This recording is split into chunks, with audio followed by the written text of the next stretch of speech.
Comment ça se fait que tu te sens bloqué alors que tu sais très bien que tu as les capacités de réussir? Pourquoi est-ce que tu te sens illégitime à obtenir la vie que tu souhaites? Pourquoi tu penses que réussir sa vie c'est que pour les autres et pas pour toi? Aujourd'hui, on va parler des pensées et des croyances limitantes que tu as sûrement accumulées tout au long de ta vie sans même t'en rendre compte, mais qui te freinent et qui t'empêchent de réussir. Le but de cette vidéo, ça va être de pouvoir reconnaître ses propres croyances limitantes et de s'en débarrasser. Parce que pour rappel, ici on a une vie de rêve à obtenir. Alors si tu regardes bien la vidéo jusqu'au bout, tu vas pouvoir faire un énorme travail sur toi-même parce que je vais faire bien plus que juste te donner une liste des différentes croyances limitantes. Pour commencer, on va voir qu'est-ce qu'une croyance limitante. Une croyance limitante, c'est une pensée négative qui survient suite à une mauvaise expérience dans notre vie et qui veut nous faire croire qu'on n'est pas capable de réaliser nos objectifs.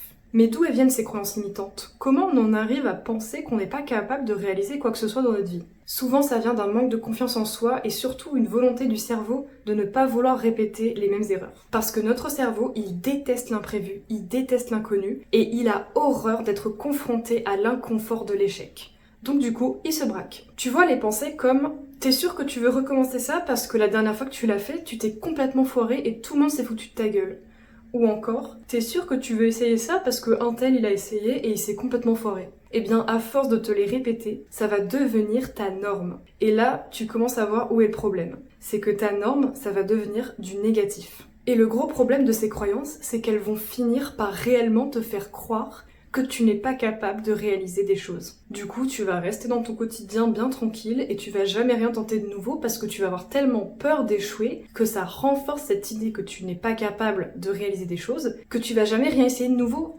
Et rien ne va jamais changer dans ta vie. Alors tu vas te contenter du minimum en te disant que tu n'as pas à vouloir plus. Donc ce qu'on va faire, c'est qu'on va tout de suite passer à l'action et tu vas prendre ton carnet et noter à l'intérieur tes 3 plus grosses croyances limitantes. Et tu vas essayer de voir d'où elles te viennent. Est-ce que c'est toi qui te les as dites suite à une mauvaise expérience? Est-ce que c'est toi qui as mal interprété une situation alors que tu n'avais pas de contexte? Ou alors, est-ce que c'est tes proches qui te les ont dit? Et ensuite, tu vas te rendre compte que ces pensées que tu pensais être la norme, en fait, tu n'as pas choisi de les avoir.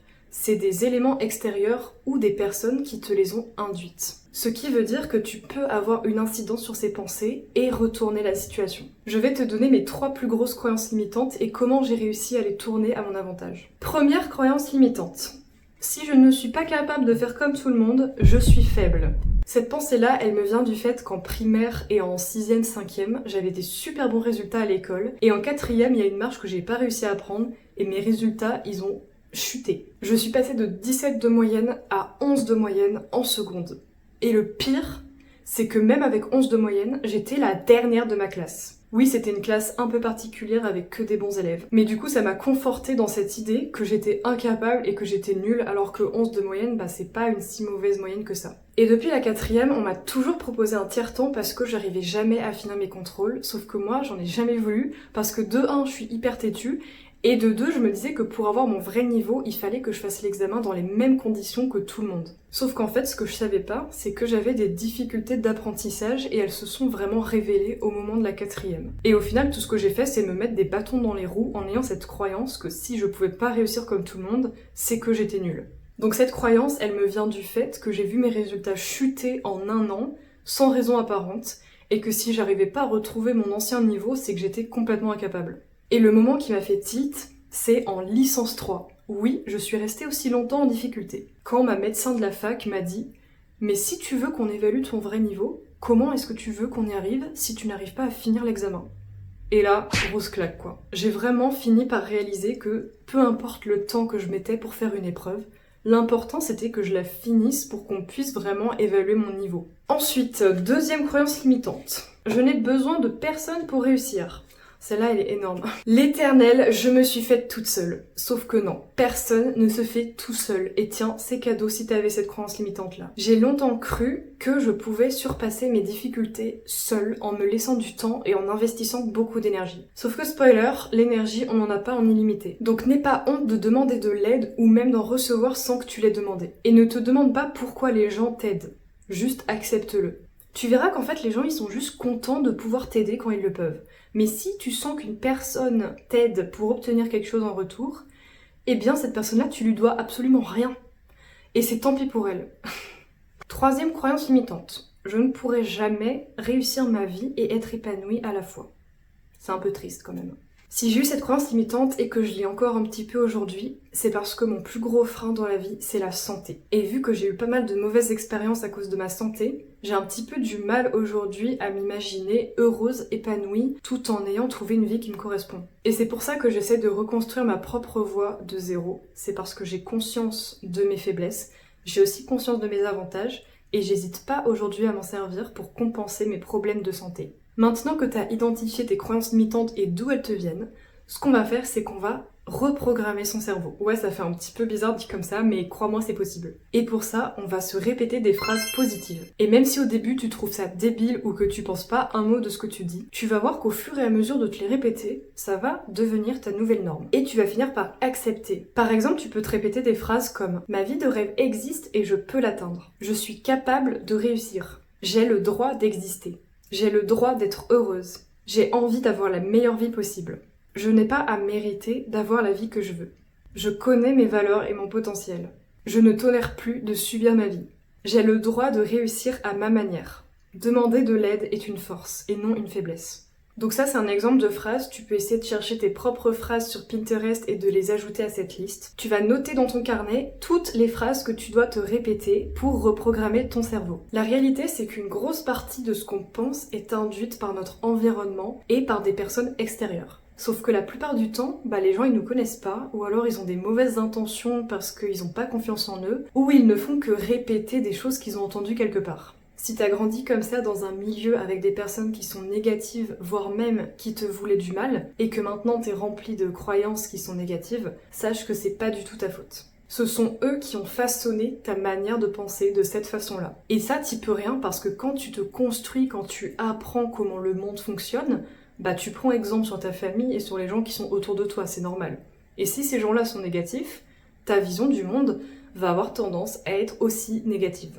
Ce n'est pas toi qui es comme on te décrit, mais ils t'induisent des pensées que tu vas finir par intégrer et par croire, et même par incarner. Mais tu peux totalement avoir une incidence là-dessus et changer ça. C'est pour ça que maintenant, tu vas reprogrammer ton cerveau avec des phrases que tu auras définies en fonction de la vision de la vie que tu as envie d'avoir. Et si tu le peux, essaye de te détacher le plus possible des gens qui te font avoir des pensées négatives. Essaye d'identifier les personnes avec qui tu te sens pas bien, avec qui tu te sens complètement nul, et essaie de les éviter au maximum.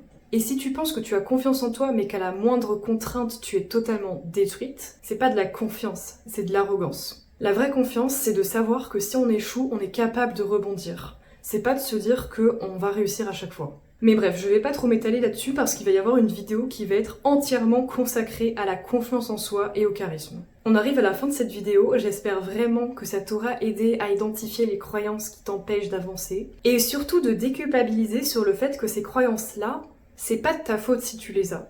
Tu les as parce que c'est un mécanisme du cerveau qui ne veut pas être confronté à l'échec. Le cerveau n'aime pas l'inconfort, il n'aime pas l'inconnu, donc s'il peut te prévenir au maximum de tenter des nouvelles choses et d'échouer par la suite, il va le faire.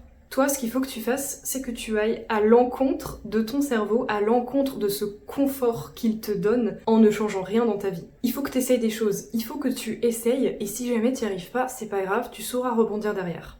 Un échec, c'est pas la honte. Faut arrêter de penser que échouer, c'est la honte. Si t'échoues, tu vas apprendre des choses et tu vas t'améliorer derrière. Et ça, c'est super. On peut pas tout réussir du premier coup. C'est juste pas possible. Tu vas forcément avoir des fois où tu vas tenter quelque chose et ça va échouer. Donc ça sert à rien d'avoir peur d'échouer. Si t'as peur avant même d'essayer, tu vas jamais rien essayer dans ta vie. Tu vas jamais progresser. Ta vie va stagner. Tu vas rester comme ça dans cette vie médiocre. Tu vas te contenter du minimum parce que c'est ce que tu connais, c'est ce dans quoi tu es confortable et c'est normal. Mais il faut apprendre à se challenger un petit peu et surtout si tu veux changer ta vie, il va falloir que tu mettes en place des actions qui vont pas forcément aboutir. Peut-être que ta vision de la réussite elle est biaisée parce que tous les gens que tu vois réussir, tu vois pas combien de fois ils ont échoué. Donc t'as l'impression que tout le monde réussit du premier coup alors que c'est absolument faux. Il faut beaucoup de pratique, beaucoup d'échecs avant de se perfectionner et de trouver vraiment ce qui fonctionne pour nous. Donc ne te dis plus que la réussite n'est pas fait pour toi, que tu n'es pas capable de réussir. Chacun a sa propre vision de la réussite et ça va d'ailleurs être le sujet de la prochaine vidéo. J'espère vraiment que cette vidéo t'aura permis d'identifier ce qui te retient d'avancer, ce qui te retient de te lancer et de progresser dans ce que tu veux faire. Maintenant tu sais quoi faire et crois-moi, tu es vraiment capable de réaliser tout ce que tu veux dans la vie.